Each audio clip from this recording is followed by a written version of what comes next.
Hey y'all, it's Fat and welcome to my first official YouTube video. As you can see, I'm in WizKid mode right now because we are going to be discussing dating as a young adult, as well as defining love and discussing self-love and ways that we can operate out of love within our relationships. So this particular topic, I journaled about this about 3 months ago, and I was like, I'm gonna make a YouTube video over this. And the other day, I woke up feeling like ready to make a video and start my YouTube channel, but of course, I procrastinate and put things on the back burner. But as you know, most recently, that Kiki Palmer situation emerged, and also within like the same night, one of my close friends reached out to me for advice on how to navigate her relationship. So I don't know, I feel like this is God just ushering me into sharing my knowledge and wisdom. Now, in no way, shape, or form am I an expert.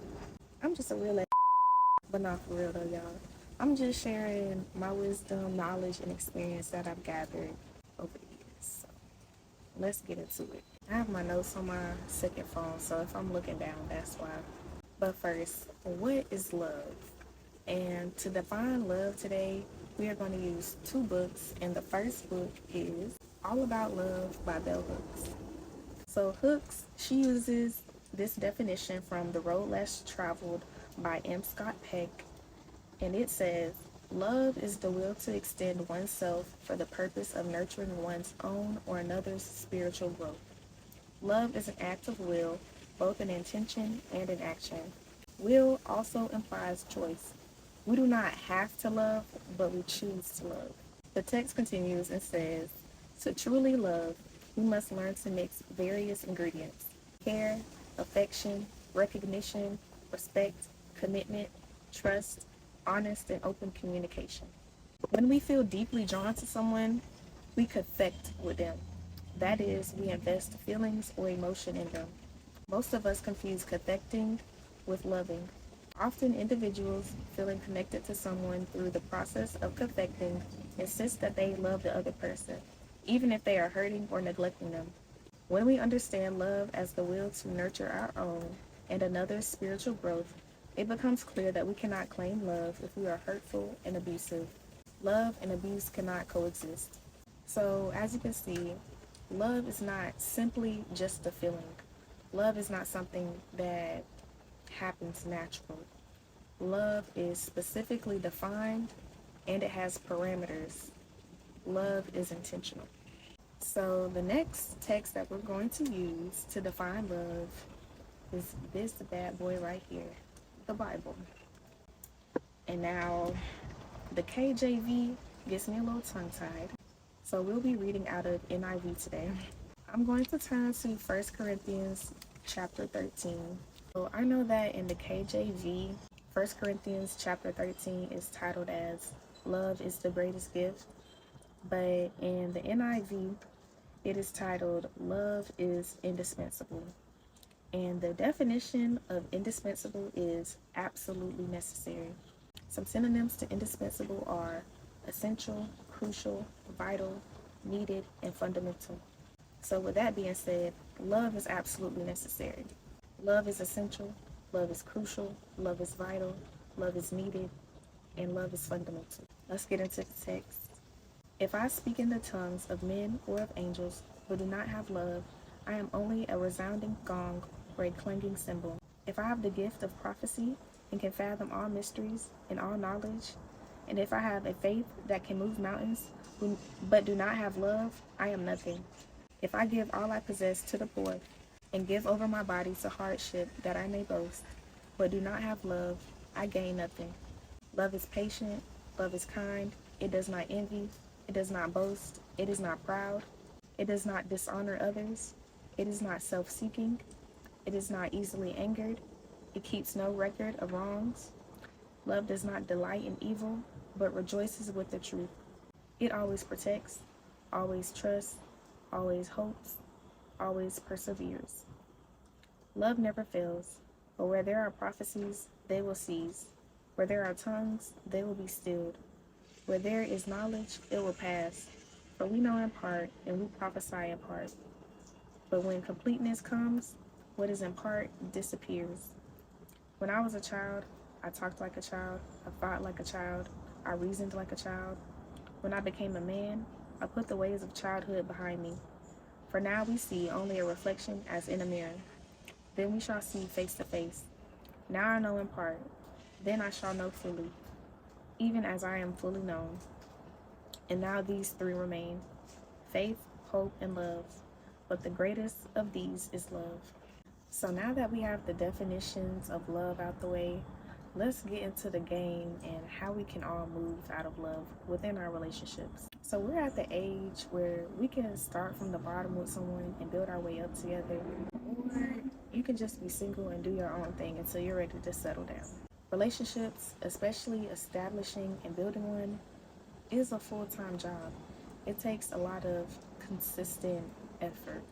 So at this age where we're pretty much unstable and we're unsure of our path, committing to someone is a lot of responsibility. But we're still human, right? We still crave love, affection, attention, sex, and whatever other transactional benefit that comes from relationships. But this is where boundaries, discipline, accountability, and self-love come in.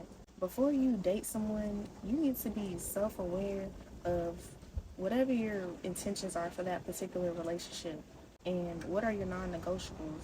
What are your boundaries? What are your standards? Everything is spiritual. So before you make these ties to someone, you need to sit with yourself and ponder on what are you willing to accept and what are you not willing to accept in a relationship. Yeah, this person might be the baddest thing walking. They might say all the right things, but what if they ain't got no car? What if they ain't got no job?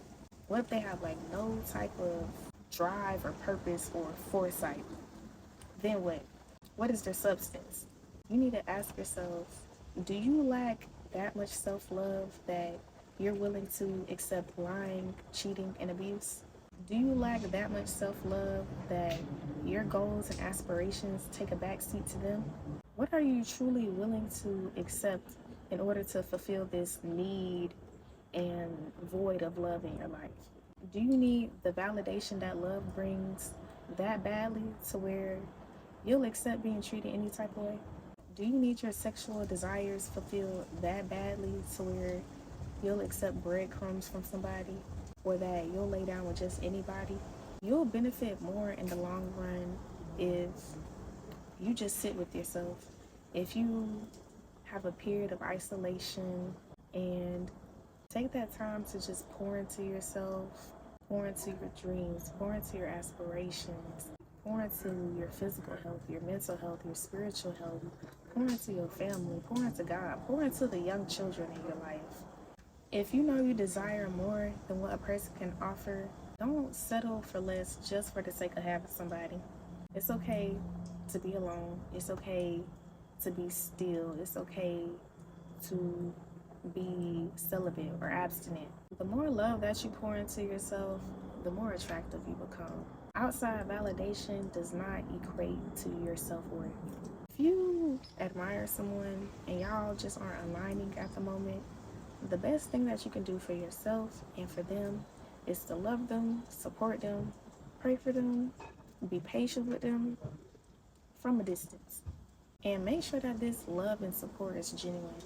Don't do things for people while expecting something in return, or expecting to get your way just because you're doing a good deed. I don't care if that person did you grimy and did you the worst way.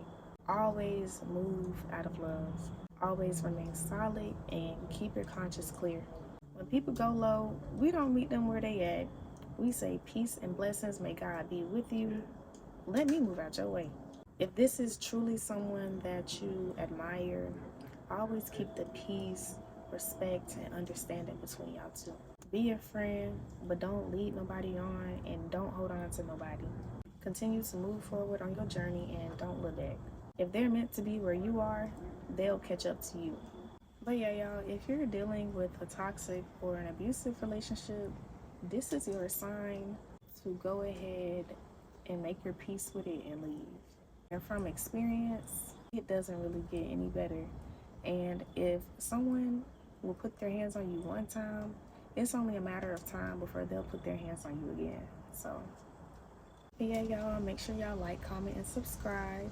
And stay tuned for part 2, where I'll be discussing the ways that we destroy our relationships, as well as giving y'all an insight to some of my past relationships. Peace, love, and blessings to you all. Until next time.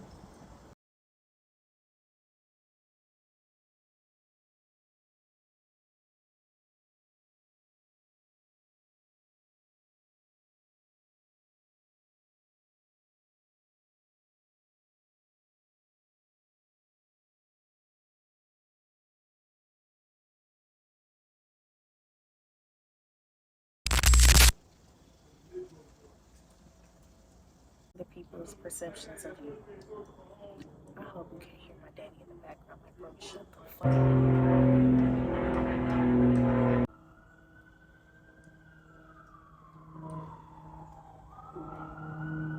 I can't win. I can't win. No, I'm filming the video. I already done told you to turn your fucking.